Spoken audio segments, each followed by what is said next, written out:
Inicios de la radio. La llamada locura de la radio tuvo lugar en Estados Unidos e Inglaterra, y con rapidez se esparció por todo el mundo, impulsando la investigación, experimentación y construcción casera de artefactos para la emisión y recepción de señales sonoras. Durante la primera mitad del siglo XX tuvieron lugar importantes innovaciones tecnológicas que transformaron las prácticas culturales de la gente. Los medios de comunicación y la radiodifusión fueron parte importante de este proceso del cual América Latina no estuvo al margen.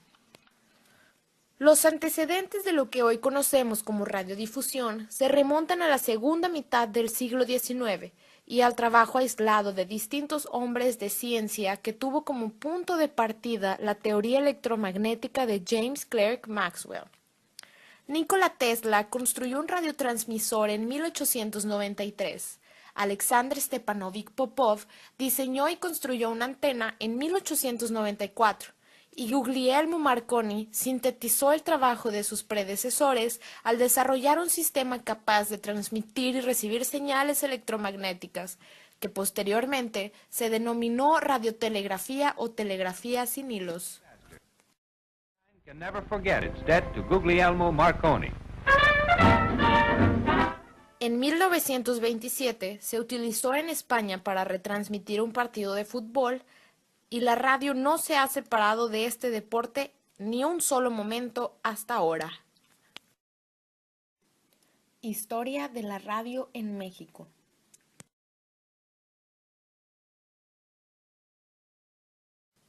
El pionero de la radiodifusión en México es sin duda el ingeniero Constantino de Tárnava, que transmitió el 9 de octubre de 1921 el primer programa en vivo de estudio en México y en Hispanoamérica, utilizando un transmisor de 10 watts y micrófonos Ericsson. El programa duró 2 horas y Tárnava fue técnico, locutor, pianista y narrador. A pocas cuadras de distancia, decenas de personas escuchaban maravilladas el programa. La tecnología de la época hacía posible escuchar las voces sin necesidad de hilos, sin que nada conectara al transmisor con el receptor. En 1922 se instalan varias estaciones de radio. Se constituye la Liga Nacional de Radio, que agrupa a los radioaficionados y radioexperimentadores de México. En 1923, la LNR se transforma en Liga Central Mexicana de Radio. El periódico El Mundo y El Universal ponen cada uno su propia estación de radio. En 1930 nace la XEW de Emilio Azcárraga Vidaurreta. Más adelante, en 1936, la XEFO transmitió completamente la campaña presidencial de Lázaro Cárdenas.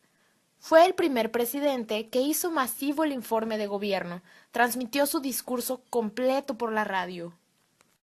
Pues la sustracción de fondos verificada por ellas con antelación al fallo del alto tribunal que las juzgó, impide que el procedimiento sea viable y eficaz, y por otra. En 1937 nace la Hora Nacional el 21 de junio. En 1941 se forma la Cámara de Industria de la Radiodifusión, cuyo presidente era Emilio Azcárraga. El más poderoso no puede más que cambiar el canal o apagar el aparato. En la época de los 50 se afianzaron muchas estaciones y comenzaron la lucha contra la televisión. Historia del periodismo radiofónico. Cuando iniciaba el periodismo en la radio, se decía que las personas que realizaban esta labor no podían diferenciar entre lo que era escribir para la prensa y lo que era escribir para radio. En la prensa escrita, es fácil volver a leer lo que está impreso, lo que más le interesa y lo que no le ha quedado claro. En la radio es diferente, ya que el oyente tiene que poner atención suficiente a lo que el locutor o periodista está narrando. Entre 1920 y 1939, las noticias que se transmitían en la radio eran extraídas de periódicos y eran leídas tal cual estaban impresas.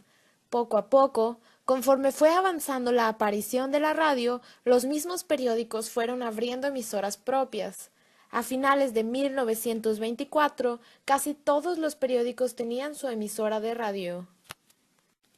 Debido a lo mencionado, aparece en la radio lo que se le denominó como el diario hablado, como parte importante de lo que se difundía en el medio. A partir de entonces, las emisoras tenían un espacio fijo y estructurado que se repetía en días sucesivos, donde se daban a conocer sucesos informativos importantes.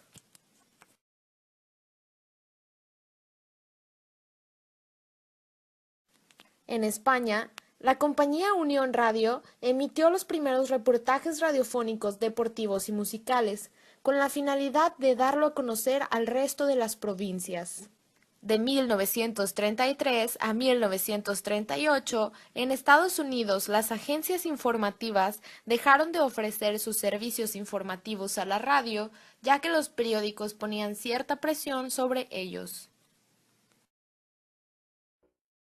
La prohibición de las agencias obligó a las grandes compañías a conseguir información propia, lo que hizo que en 1938 la CBS transmitiera sus primeras noticias mundiales.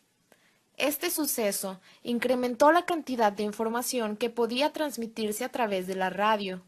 Cualquier medio de difusión recibe las noticias del mundo a través de las agencias de información. Las características del periodismo radiofónico. El periodismo radiofónico es más que nada la expresión hablada. Una de sus principales características es que el mensaje que el oyente está recibiendo no va a ser repetido ni se puede comprobar si se ha entendido en su totalidad. Escribir para la radio implica saber utilizar adecuadamente el principal instrumento del periodista, la palabra. Hay características básicas en el lenguaje hablado, que es el que se utiliza en la radio: la claridad, hacer fácil la expresión, ya que existe el riesgo de interrumpir la asimilación mental de los mensajes si se adoptan códigos que requieren esfuerzos reflexivos y, por lo tanto, tiempo de comprensión. Lo concreto, en forma activa y presente. En radio son necesarias las formas que más vitalizan las imágenes y los relatos. La brevedad, las exigencias del tiempo, la necesidad de facilitar la asimilación y la fugacidad del mensaje obligan a la radio a difundir sus mensajes de una manera breve y tratar de asegurar la comprensión del oyente. Otra característica muy importante es la periodicidad, en donde se trata de seguir el ritmo de los acontecimientos y su evolución, llamando la atención al mundo presente. Las noticias de la radio son inmediatas, suficientes, actuales, sencillas, completas, rápidas, claras, precisas, instantáneas, cortas y, sobre todo, completas. Tenemos una buena representación de los estudiantes de nuestra Facultad de Comunicación. Sí. Y como tú muy bien dices, me acuerdo perfecto cuando tú